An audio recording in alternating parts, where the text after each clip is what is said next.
Hello everyone, we are Group 14. Today our team will explore the theme of digital disruption and opportunity. We will analyze how multinational enterprises strategically navigate global expansion through the lens of international business theory. My name is YEDAM, and I'm joined by my teammates TIAN and YUJUN. As global business students, we recognize that a firm's success in a foreign market depends on a solid strategic foundation, which is what we will explore today.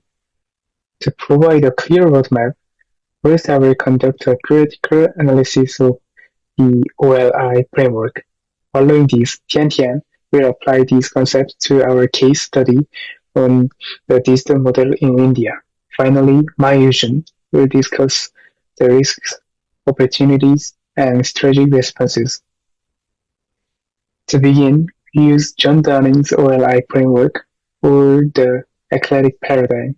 This is the gold standard for explaining foreign direct investment. It suggests that for a firm to successfully operate abroad, it must possess three specific advantages: ownership, location, and internalization. Let's look at each pillar in detail.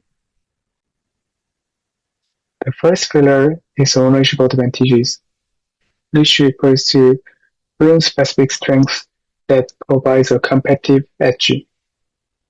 First, intellectual property rights, utilizing legal frameworks to shield unique designs and effectively block local imitation. Second, global brand equity, leveraging global prestige and reputation to build immediate trust with new customers. Third, proprietary systems and technology, maintaining exclusive control over technical standards that are difficult for rivals to replicate. Finally, innovation capabilities, the ability to stay ahead of market trends by continuously blending hardware and software into a seamless system.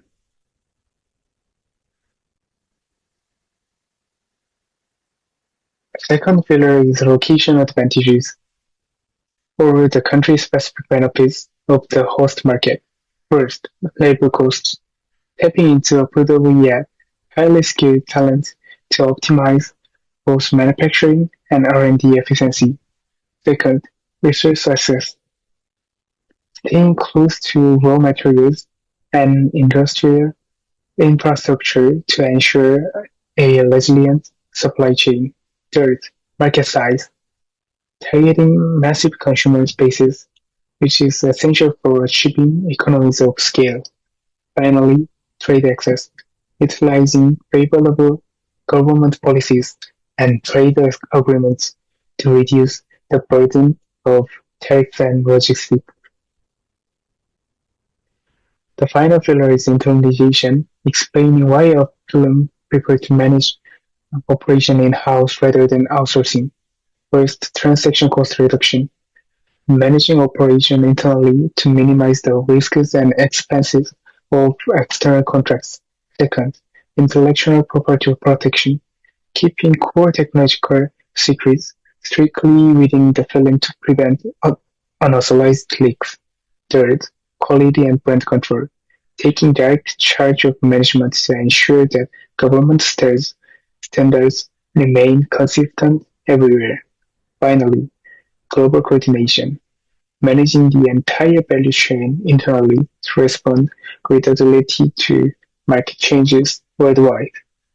This concludes the theoretical foundation.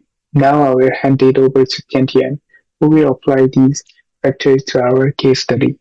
Digitalization has created all the way business are conducted throughout the world. In the past, multinational business would depend on their physical office, the use of traditional communication, and slow supply chains.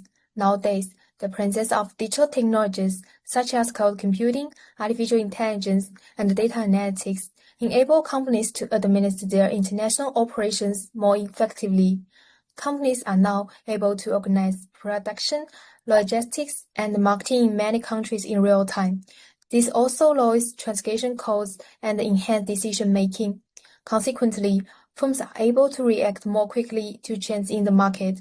In the case of multinational business, such as Apple, digitalization allows them to integrate globally and at the same time make a judgment to their strategies to suit many international markets. The establishment of Apple took place on April 1, 1976 by Steve Jobs, Steve Wozniak, and Ronald Wayne. The company has its main office located in California. Digitalization functions as a fundamental component of Apple Inc.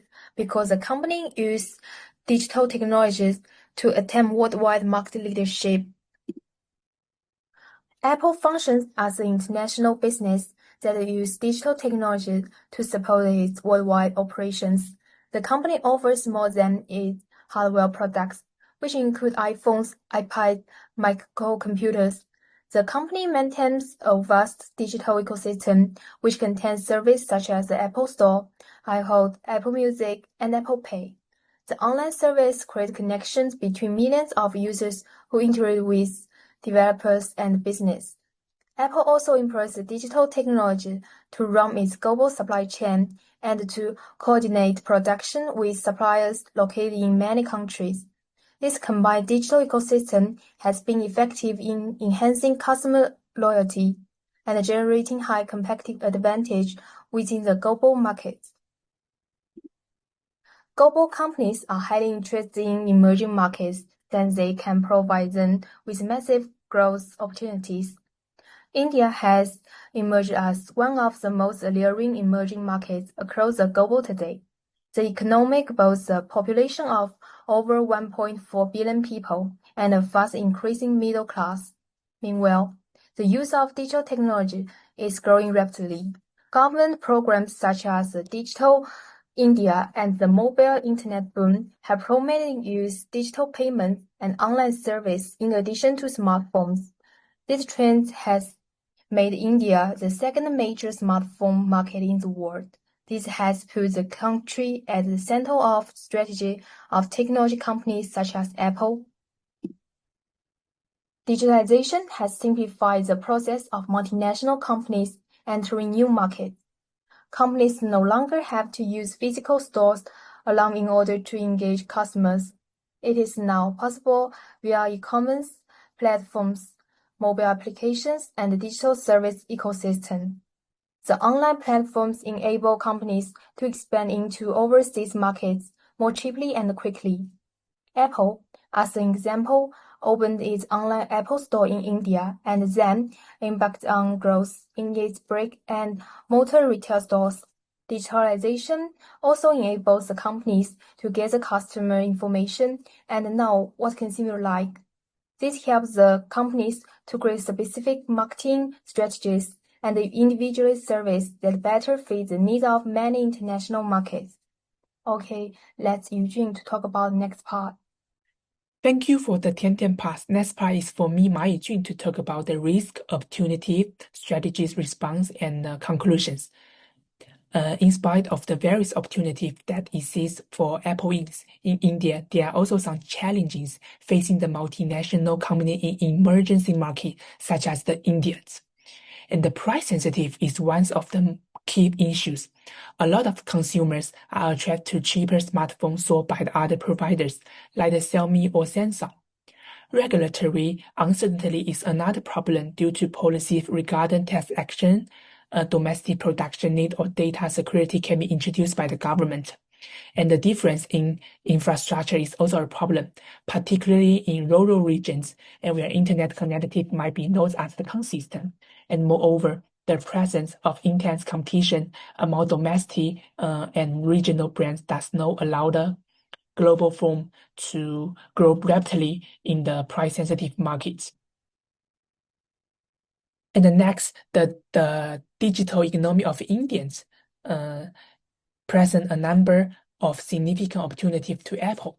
To start with, the premium smartphone market is booming with the increase in incomes and a larger number of consumers needing high-quality digital products.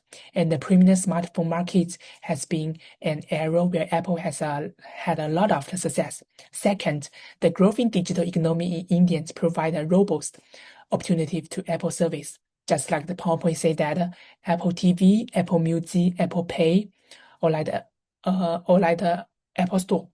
And third, Apple has begun to assemble iPhone in India by using manufacturing partners to minimize the cost of import and enhance the local economic policy. And this measure enables Apple to consolidate its studios in these markets that is booming. And the next, this part is talk about the strategy response by the Apple in India, and Apple has started various strategy response in India in order to overcome these challenges. And one of such strategy is to increase the local production with partners like the Foxconn and the Pack Change, and this assists the Apple in cutting down tariff and enhancing the flexibility of supply chain. And Apple has opened its major retail stores in Mumbai and Delhi to improve the brand recognition while delivering better customer service.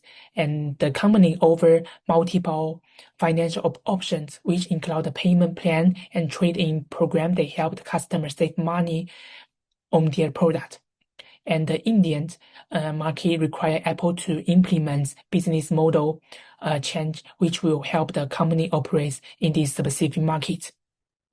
So in conclusions, the process of digitalization has completely transformed how multifunctional corporations operate their business and compete in international market. The combination of digital platform with the data analytics and online service, they allow the companies to connect with the international customer more effective than before. So this is our group presentation. Thank you for listening. And next is our reference.